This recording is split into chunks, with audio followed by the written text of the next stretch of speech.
सवयची ट्रेनला मी निघालो होतो आणि शिपाई आमच्या शाळेतनं सोडून मला जेला आणली आणि मी एकटाच चालत असताना पाठीमागून येऊन त्यांनी मारलं.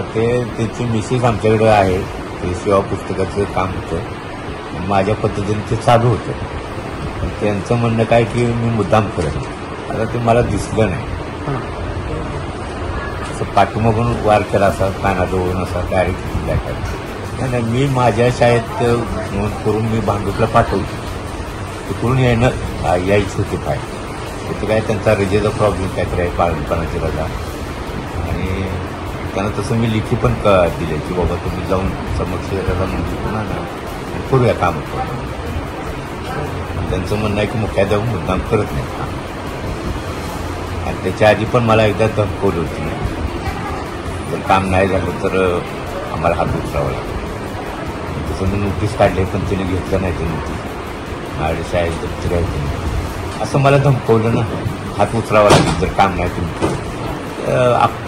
डिसेंबर प्रिन्सिपल आणि सहशिक्षिका यांच्यामध्ये शाळेमध्ये जे सर्व्हिस शीट आलेलं नव्हतं, त्या सर्व्हिस शीटकरिता त्यांचं इन्क्रिमेंट थांबलेलं होतं. हा एक किरकोळ वाद होता, त्यांचा तो वैयक्तिक वाद होता. सदरच्या वैयक्तिक वादामधून ही घटना घडलेली आहे. हा आरोपी जो सहशिक्षिका आहे त्यांचे पती आहेत आणि ह्या इन्क्रिमेंट लागत नाही ह्या रागातून सदरची घटना घडलेली आहे. तरी त्यामध्ये तपास सुरू आहे. सदरचा घटना घडल्याबरोबर तात्काळ आम्ही तपास पथके बनवून सदर आरोपीचा शोध घेऊन त्याला तात्काळ अटक करण्यात आलेली आहे. शकील हुमायून शेख असे आरोपीचे नाव आहे आणि सध्या अंडर इन्व्हेस्टिगेशन आहे. त्याला एक 5 दिवसाची पोलीस कस्टडी मिळालेली आहे.